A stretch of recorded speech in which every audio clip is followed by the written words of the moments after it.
Tuan Haji Roslan selaku pengacara majlis dalam bacaan ilmu dan juga majlis bacaan Al-Quran. Yang berusaha yang dihormati Tuan Haji Karim bin Tuming, Timbalan Pengarah Sektor Pesan Sekolah merangkap menjalankan tugas-tugas pengarah. Yang dihormati Tuan Timbalan Pengarah Tuan Haji Jamsari bin Mariman, Timbalan Pengarah Sektor Pembangunan Murid, yang dihormati Ustaz Muhammad Ghazali KPPK Sektor Pendidikan Islam, juga Timbalan Pengarah yang berada di talian, dan juga yang dihormati semua KPPK, KPP dan juga semua pegawai Jabatan Pendidikan Negeri Melaka. Baik, alhamdulillah, insya-Allah pada pagi ini saya akan menyampaikan lisensi buku dari sektor pendidikan khas yang bertajuk pengurusan klinikal kanak-kanak disleksia. Jadi untuk makluman, next tak? Okey, jadi buku ini merupakan dikarang oleh 3 orang pengarang yang lokal lah, tempatan, pengkaji tempatan, diterbitkan oleh UKM dan mempunyai sebanyak 232 muka surat dan diterbitkan pada tahun 2022, iaitu tahun akhir COVID lah. Kemudian buku ini berkisarkan, membincangkan bagaimana pendekatan multidisciplinary, kumpulan pelbagai disiplin dalam pengurusan klinikal kanak-kanak disleksia. Jadi untuk makluman tuan-tuan dan puan-puan, kanak-kanak disleksia ini sebenarnya dia berada di dalam lingkaran kehidupan kita lah. Mungkin dia berada di kalangan kaum keluarga kita, di kalangan masyarakat kita, dan kebanyakannya khususnya banyakkan berada di sekolah lah, di sekolah. Yang mana ini yang kita katakan sebagai mereka ini disaring, dikenal pasti dan melalui proses-proses klinikal oleh pihak kesihatan, serta dikategorikan sebagai kanak-kanak yang mempunyai ketidakupayaan ataupun intelek yang spesifik. Okay, next. Jadi buku ini dia menceritakan, berkisar kepada teori dan juga hasil kajian klinikal berkaitan dengan kanak-kanak disleksia, yang mana kanak-kanak disleksia ini dikenal pasti, dikesan daripada peringkat awal usia mereka lagi lah sebenarnya. Cuma kalau kita lihat dalam kad merah ataupun kad biru perkembangan kanak-kanak itu, sebenarnya itu adalah satu contoh ataupun perkembangan yang boleh diambil kira sebagai menepati atau tidak menepati pembesaran kanak-kanak dengan keadaan yang normal ataupun abnormal lah. Baik, jadi kita lihat di sini buku ini juga sebagai panduan lah bagi semua ahli profesional yang mengendalikan individu disleksia di samping ibu bapa, komuniti dan masyarakat, pertubuhan-pertubuhan NGO yang terlibat dengan individu disleksia. Sebenarnya kalau kita JPN ni memang semua warga JPN adalah secara langsung terlibat di dalam mengenal pasti disleksia ni di sekolah. Sebab di dalam kelas contohnya kita akan tengok ramai murid-murid yang dia sebenarnya yang tidak abnormal daripada kebiasaannya itu mungkin mempunyai ciri-ciri. Baik, untuk definisi disleksia ini, kalau kita lihat di sini, buku ini memberikan definisi sebagai adalah salah satu daripada kesukaran pembelajaran spesifik. Itu orang putih panggil Specific Learning Disability SLD lah, atau Developmental Language Delay DLD, yang punya asas neurobiologi. Maksudnya mereka ini bukan buat saja buat. Kadang-kadang kita tengok murid-murid ini di peringkat rendah, kebanyakannya mungkin dalam kelas itu ada 30 orang tu mungkin 2 atau 3 daripada 30 itu mempunyai masalah neuro, iaitu saraf. Yang mana saraf penglihatan, penterjemahan ke otak itu mempunyai masalah, yang mana kadang-kadang mempunyai pelbagai dimensi penglihatan dan juga penterjemahan kepada makna. dari segi bahasa dan juga penulisan dan juga matematik dan juga ruang dan juga apa sahaja grafik yang mereka lihat. Okey, next. Okey, kita lihat di antara buku ini pun menceritakan di antara punca-punca disleksia, iaitu dia tidak pasti punca sebenar sebab dia melibatkan saraf neurobiological, saraf neurobiologi yang mana tetapi dipercayai merupakan akibat daripada cara kerja otak yang berbeza daripada keadaan yang normal. Antaranya ialah gangguan persepsi penglihatan. Gangguan persepsi penglihatan. Sebenarnya kalau bukan disleksia pun, kalau kita mandu waktu malam kemudian lalu kawasan-kawasan yang agak menyeramkan, itu mungkin gangguan persepsi penglihatan. Tapi ini adalah realiti kepada kanak-kanak ataupun orang yang berada dalam dimensi disleksia.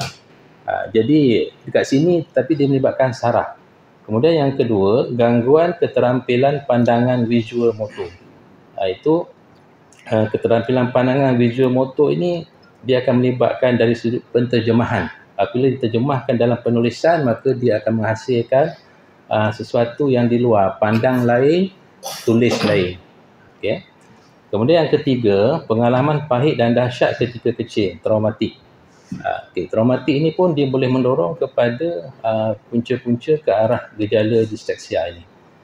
Yang keempat iaitu kelahiran bayi pramatang. Contoh bayi yang dilahirkan secara forceps, secara vacuum, kemungkinan delay atau sewaktu lahir itu delay, maknanya kekurangan oksigen.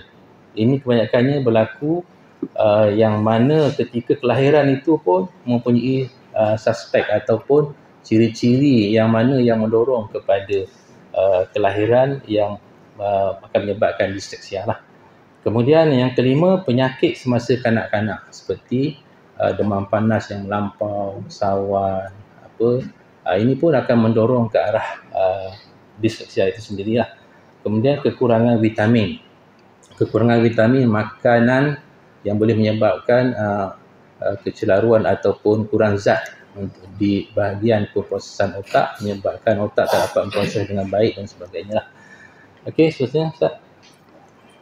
Okey, kalau kita lihat di sini yang mana dua gambaran, iaitu di sebelah kiri yang mana hijau lah, otak hijau, yang tu otak merah.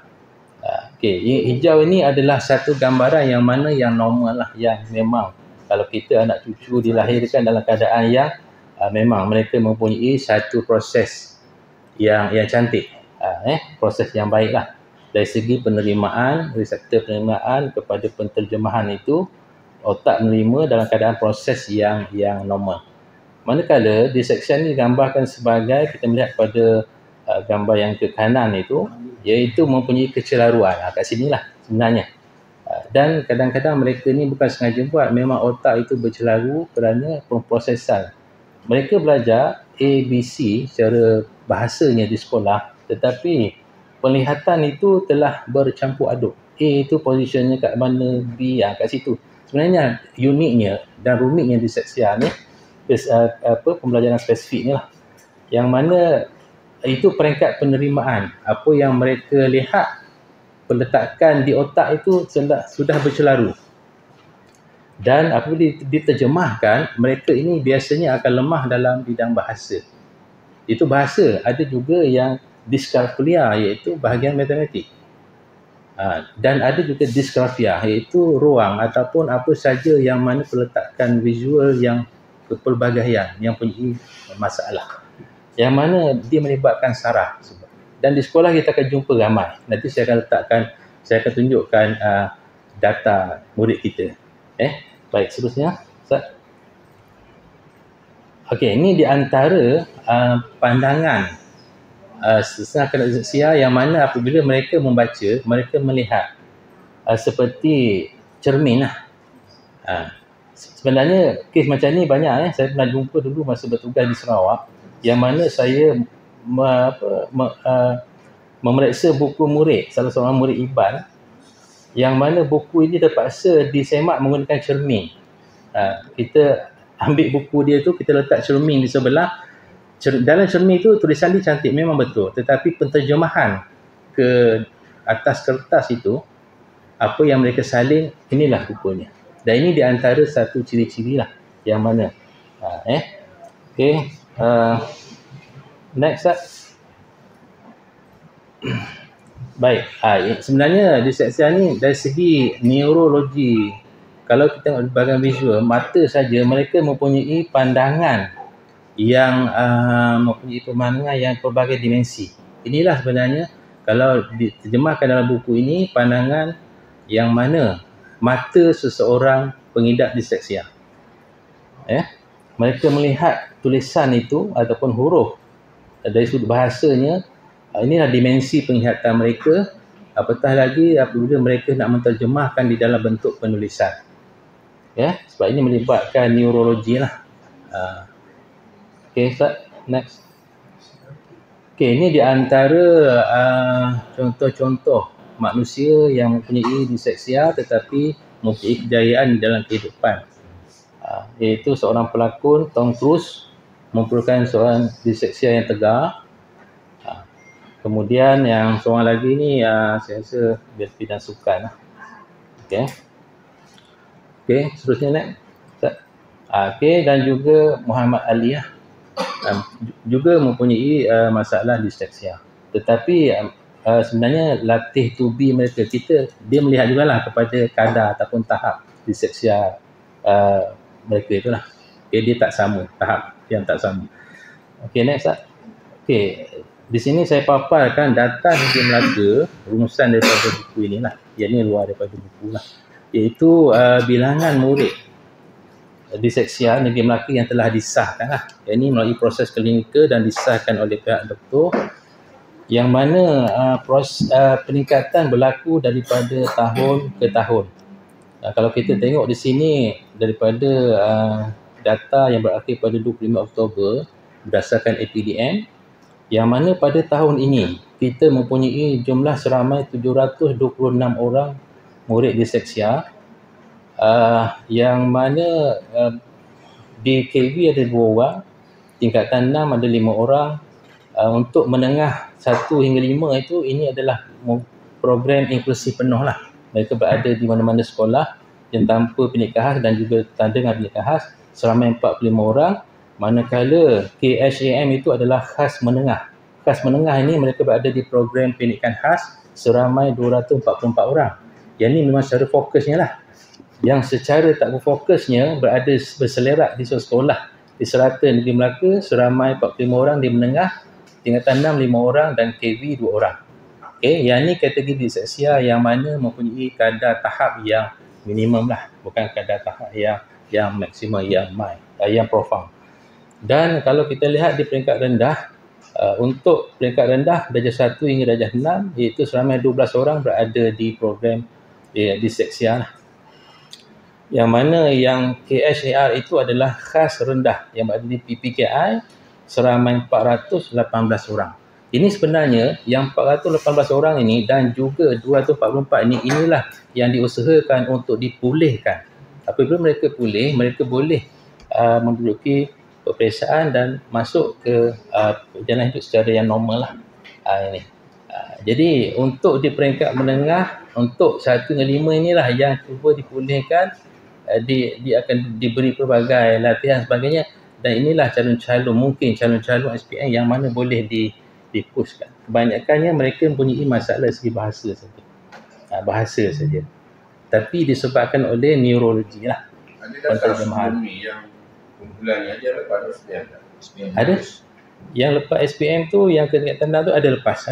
Kebanyakannya mereka ni berada di program inklusif lah. Kalau kita tengok dia berada dalam kategori masalah pembelajaran spesifik. Dalam APDN tu memang kita dah tengok. Dan mereka ni ada calon, kebanyakannya adalah calon SPM, kebanyakannya, saya ambil contoh lah, disedari, kebanyakannya adalah calon disleksia. Disedari. Dia lulus tak? Persentage dia lulus? Persentage dia lulus. Lulus. Layak CJ. Ada yang layak CJ. Jadi inilah kumpulan yang akan kita bantu sepenuhnya untuk meningkatkan lagi. Sebab mereka kecelaruan dari sudut tadilah, pandang lain, terjemahannya lain. Dari segi penulisan itu. Saya rasa itu sajalah untuk lisensi buku perkongsian kita bersama pada pagi ini. Terima kasih. Assalamualaikum warahmatullahi wabarakatuh.